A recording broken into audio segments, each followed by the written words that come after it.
The Heartland Series, a celebration of a people and their land.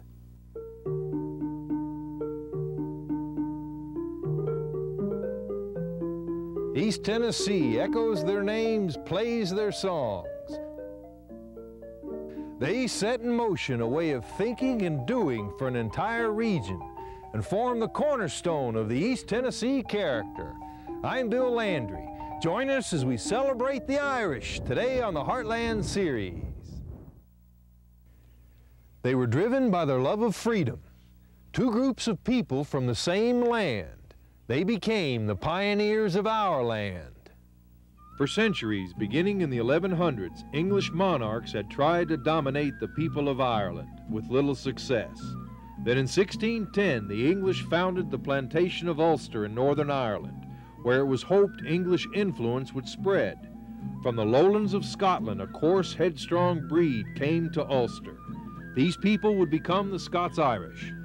The Presbyterian newcomers and the native Irish Catholics had different religions, but they did share one thing in common, a yearning to be free from English domination. Heavy English taxes, high rents, and religious persecution made life in Ireland unbearable. Both groups found hope and a new beginning in America. There were some native Irish on the frontier of East Tennessee.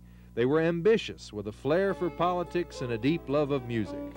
But they would not make a true impact until the 1840s, when potato famines in Ireland began to drive them here in large numbers.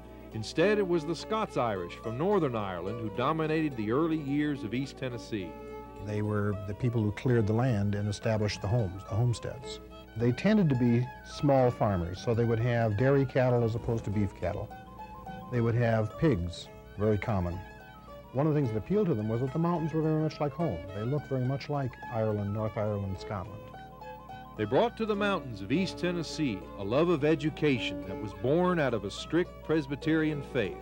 They also may have brought with them a fascination with a particular color. The term orange is the term taken by and used by the Ulster Presbyterians. It comes from the name of the king, William of Orange, who they supported against the Stuart Catholic kings.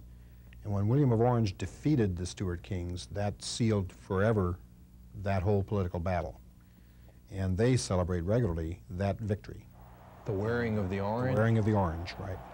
They were very independent. They wanted very much to be their own bosses, their own people. They spread the seeds of rebellion a decade before the American Revolution. They defied English law by settling lands beyond the Appalachians.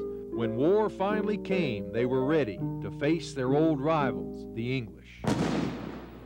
The people who felt strongly that they had to go fight for their freedom and establish once and for all that that culture could not come across the mountains and dominate them again were the Scots-Irish, who had fled here for that freedom and for that independence. I would say Tennessee owes the Scots-Irish heritage both its existence politically, economically. I think we also owe to that tradition a fierce independence and pride, the whole volunteer name, for example, that intense pride in what is ours. Their names were Sullivan, Murphy, Anderson, Doyle, and Adair, Claiborne, Campbell, McMinn, and dozens more. They were the Scots-Irish and the Irish. Together they tore out a living in a new world and became not only Irishmen, but Americans. Much of who we are today, we owe to them. This is the Heartland Series.